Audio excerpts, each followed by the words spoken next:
mais um reino, o reino protista ou protoctista. Esse reino ele tem dois grupos de indivíduos. O que é novidade desse reino é que, se a gente pensar, os seres são eucariontes. O que quer dizer esse termo? São células mais complexas, que a gente falou de quando falamos lá no reino monera, todos os seres celulares, a célula tem 3 componentes básicos, é importante entender. Mas não uma célula. Vou pensar a célula ainda, a bacteriana aqui. Ela tem isso aqui, a membrana, essa parte, membrana plasmática.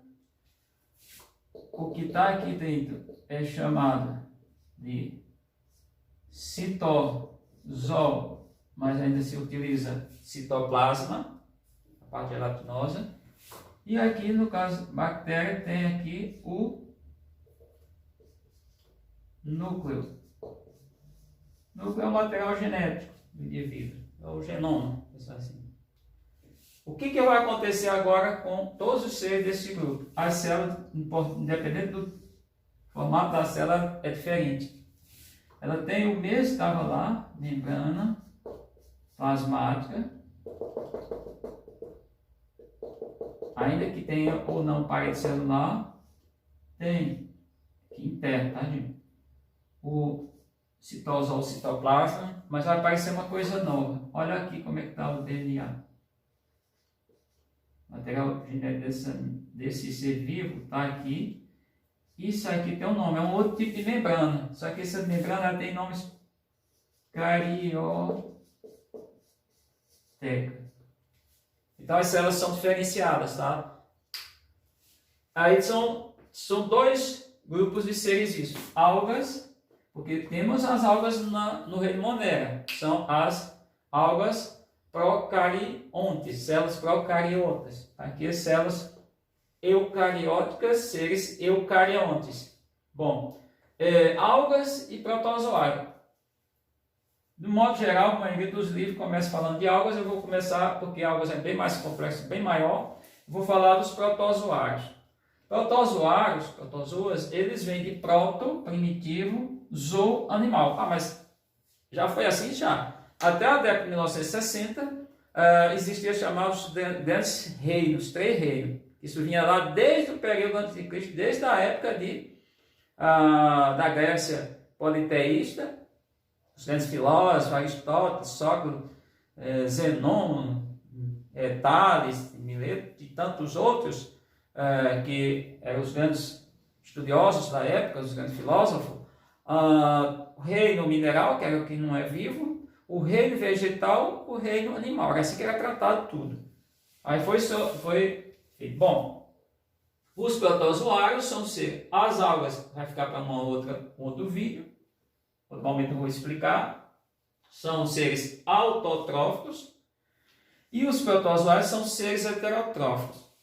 Já conceituei isso. Seres autotróficos é aquele que consegue produzir a sua própria nutrição. Ele não depende de outro ser diretamente. De uma certa maneira, isso tudo estão interligado. Na natureza, existe uma interligação, as relações interespecíficas e intraespecíficas, essas relações, mas eles produzem alimentos. Os protozoários não. Os protozoários é fácil a gente entender em grupos. Bom, são chamados filos. Isso aqui são 4 filos. O rizópata, em dizer, são aqueles que têm uma estrutura de locomoção. A célula possui o organismo vivo, que é chamado de pseudópodos. Pseudo, do grego, quer dizer falso. Podos, pés, falsos pés. Então, exemplo clássico, nós temos a ameba. Por exemplo, até aqui amebas, a ameba histolítica, que causa infecção intestinal, causa lesões. Dos sintomas indicativos dessa doença é a presença de sangue nas fezes. Então, é sugestivo, o profissional de saúde, apareceu isso, claro que tem outros tipos de doenças, de patologias, doença, Gênese seria origem da doença, na verdade, patologia e estudo, logos, né? Estuda, então estudo de doenças, a patologia, tem até os médicos patologistas, mas tem outro tipo de ameba que os médicos até costumam falar que ela não tem problema, que é a ameba coli. Tá? Eu não concordo com isso, ela está parasitando, ela não traz nenhum benefício, mas ele não se incomoda muito. Bom, tem Ciliofa, que é outro outro filo dentro desse reino, no caso desse grupo que são os protozoários, o grupo é subdividido, o reino, na verdade. Exemplo de Ciliofa são os ciliados, os protozoários ciliados. Por exemplo, tem um que vive muito no intestino de suíno, que é o Balantidium coli. Ele pode infectar o ser humano, de uma maneira acidental, porque ele não é de infectar. Tem Zoomastigophora. O Zoomastigophora, exemplo, nós temos, por exemplo, aqui são os ciliados. Eles têm, eles têm uma quantidade de coisas muito pequenas, estrutura muito pequena, que dá para ver na microscopia, na estrutura do ser vivo. Aqui nós temos flagelados. Nesse caso, causa balantias, né, que é a Balantidium coli. Esse caso aqui nós temos tem vários exemplos de flagelados. Um exemplo clássico é o Trypanosoma cruzi, que causa a doença de Chagas. Depois eu vou pegar um vídeo só falar das doenças causadas por protozoários. E tem apicoplexa. Apicoplexa são seres que têm ausente estrutura locomotora. Um exemplo que nós temos aqui são os que causam malárias, que são várias malárias. Por exemplo, são os plasmódios, eles não têm estrutura locomotora. Bom, são todos seres heterotróficos, por conta que precisa de uma fonte nutricional. Alguns, não tanto, mas sim, são parasitas de homens, humanos e outros animais, tá? Animal não humano, e muitos de vida livre, tá? Então, para falar dos protozoários, é mais ou menos isso. Nós temos protozoários. Esse nome deriva de animal primitivo, que não é um animal em si. Não sei nem se na questão de evolução eles viraram, não ensinar assim, chegaram por mudança e tudo, ao animal, acredito que não.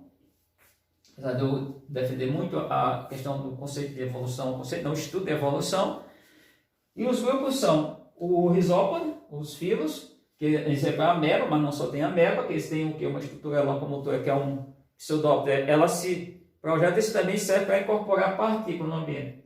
Ciliofa, que é os ciliados, exemplo, Balantidium coli, aqui no caso a ameba histolítica é a famosa, que causa a infecção humana, intestinal. Zoomastigophora, exemplo, os flagelados, exemplo, é o Trypanosoma cruzi, mas tem outros. Apicoplexa, exemplo, o plasmódio. Os plasmódios não tem um plasmódio, tem 4 plasmódios, 4 indivíduos. E quando eu vou falar um pouco dessas causadas pelo protozoário e falar como que é a transmissão, tá? Porque tem aquelas que passam direto, tem a via entérica, via oral, tem doenças que dependem de vetores. Então, por enquanto, fica essa parte para vocês entender um pouco dessa complexidade. E agora nós temos um grupo de organismos vivos já mais complexo do que os que falamos anteriormente.